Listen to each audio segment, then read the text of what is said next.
প্রতি সপ্তাহে নতুন নতুন ভূতের গল্প দেখতে সাবস্ক্রাইব করুন বাংলা ভূতের গল্প চ্যানেলটিকে। সেই সাথে বেল আইকন প্রেস করতে ভুলবেন না। আমি তখন ঢাকা শহরের পাশের একটি গ্রামে থাকি। আমাদের গ্রামে তেমন কোনো ভালো বিদ্যালয় ছিল না, যার জন্য আমি মোহাম্মদপুর বিসিআই বিদ্যালয়ে ভর্তি হয়েছিলাম। এই বিদ্যালয় থেকে আমার বাসা বেশ কিছুটা দূরে ছিল, প্রায় ৩০ কিলোমিটারের মতো, যার জন্য বিদ্যালয়ের সমস্ত ক্লাস শেষ করে ও কোচিং শেষে বাসায় ফিরতে রাত ৭টা থেকে ৮টার মতো সময় হয়ে যেত।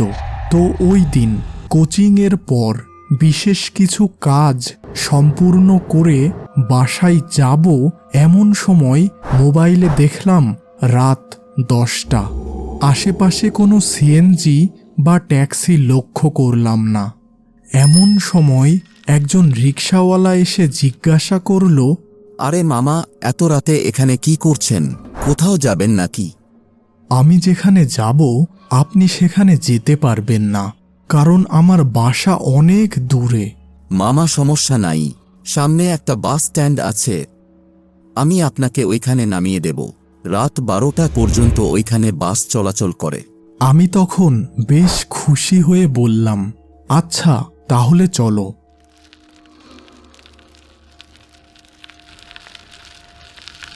বেশ কিছু সময় পর রিকশাওয়ালা আমাকে একটি যাত্রী ছাউনির কাছে নামিয়ে দিয়ে চলে গেল।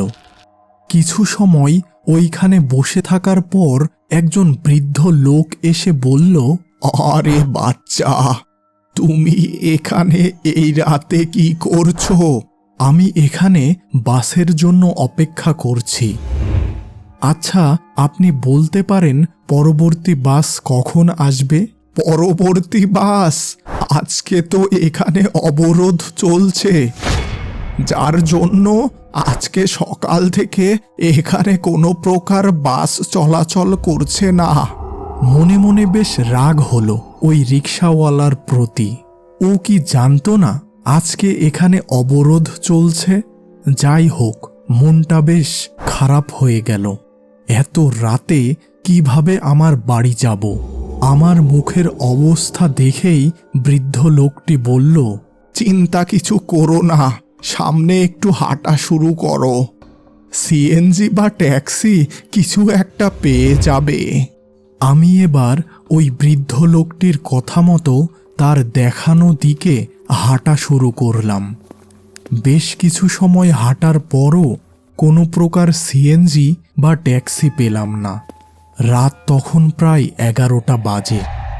এবার কিছুটা পথ হাঁটতেই সামনে একটি বেশ বড় বাড়ি দেখতে পেলাম। বাড়িটি বেশ পুরনো ধরনের। বাড়িটির কাছে যেয়ে বেশ অবাক হলাম। একটি বাচ্চা ছোট্ট একটি পুতুল নিয়ে খেলা করছে এবং তার সামনে একটি গামলাতে বেশ কিছুটা লাল তরল পদার্থ, দেখে একেবারে রক্ত বলে মনে হয়। মনে কিছুটা ভয় নিয়ে ওই দিকেই তাকিয়েছিলাম।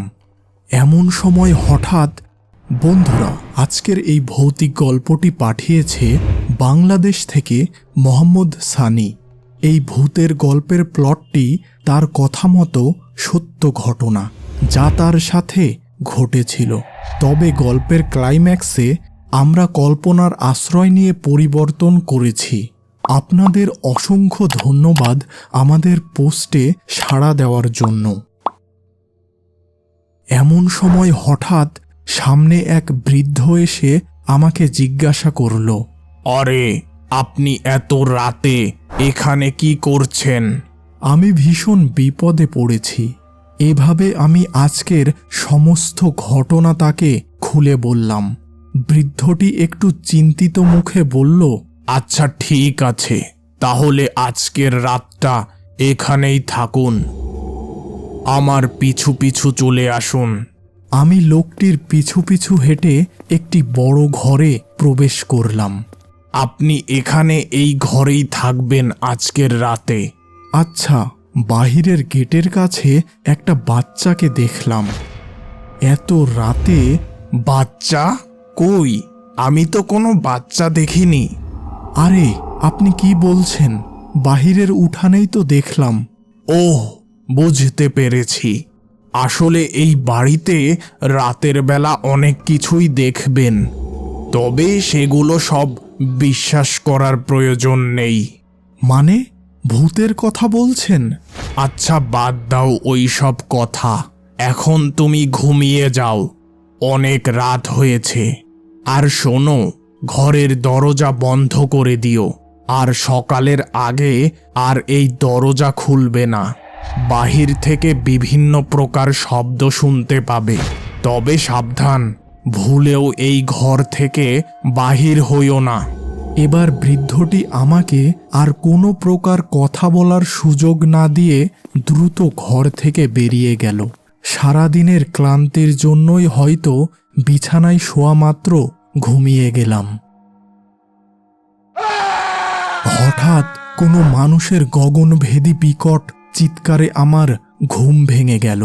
দরজার দিকে কান করে শুনলাম হরিহর বলছে, ছেড়ে দেন, ছেড়ে দেন, ছেড়ে দেন আমারে। মনে মনে ভাবলাম, বাড়িতে আবার ডাকাত আসলো না তো? মোবাইলে সময় দেখলাম রাত ৩টা। হরিহরের নিষেধ অমান্য করে বেরিয়ে পড়লাম ঘর থেকে। বুড়ো লোকটাকে হয়তো ডাকাত দল মেরেই ফেলেছে, কিন্তু নিচে যেয়ে যে দৃশ্য দেখলাম তাতে একেবারে অবাক হয়ে গেলাম। একজন গেরুয়া বস্ত্রধারী হরিহরের গলা চেপে উপরে উঠিয়ে ধরেছে। হরিহর বাঁচার আপ্রাণ চেষ্টা করছে, কিন্তু এ কি, এবার হরিহরের দেহটি যেন একেবারে কঙ্কালে পরিণত হয়েছে। তার দেহে আর এক টুকরা মাংসও নেই। ভীষণ ভয়ে আমার মুখ থেকে চিৎকার বেরিয়ে আসলো। আমার চিৎকারে হয়তো ওই গেরুয়া বস্ত্রধারীর হাত থেকে হরিহরের কঙ্কালটি পড়ে গেল।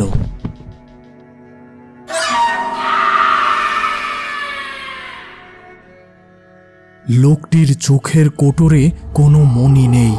সেখানে যেন রাজ্যের সমস্ত অন্ধকার আর অভিশাপ মিশ্রিত। ভীষণ ভয়ে আমি দৌড় শুরু করি বাড়িটি থেকে বাহির হওয়ার জন্য, এবং বাড়িটি থেকে বাহির হয়ে সোজা রাস্তায় দৌড়াতে থাকি।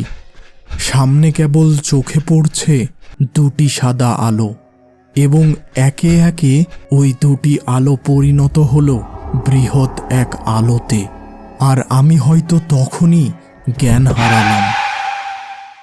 পরদিন সকালে আমি চোখ খুলে দেখি হাসপাতালের বিছানায় শুয়ে আছি, এবং আমার সামনে একজন পুলিশের লোক দাঁড়িয়ে আছে। তিনি আমার জ্ঞান ফিরতে দেখে জিজ্ঞাসা করলেন, কাল রাতে তুমি দৌড়ে এসে আমাদের রাত্রিকালীন টহল গাড়ির সামনে অজ্ঞান হয়ে পড়ে যাও, কি হয়েছিল তোমার সাথে?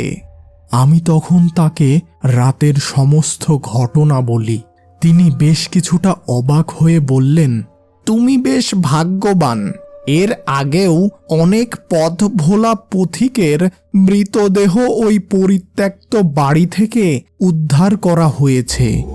লোকমুখে শোনা যায় কোনো এক রাতে এক কাপালিক ওই বাড়ির একটি বাচ্চা ও চাকরকে ওইখানেই বলি দেয়। তবে বাড়িতে তখন বাড়ির মালিক ও তার স্ত্রী না থাকায় তারা বেঁচে যায়।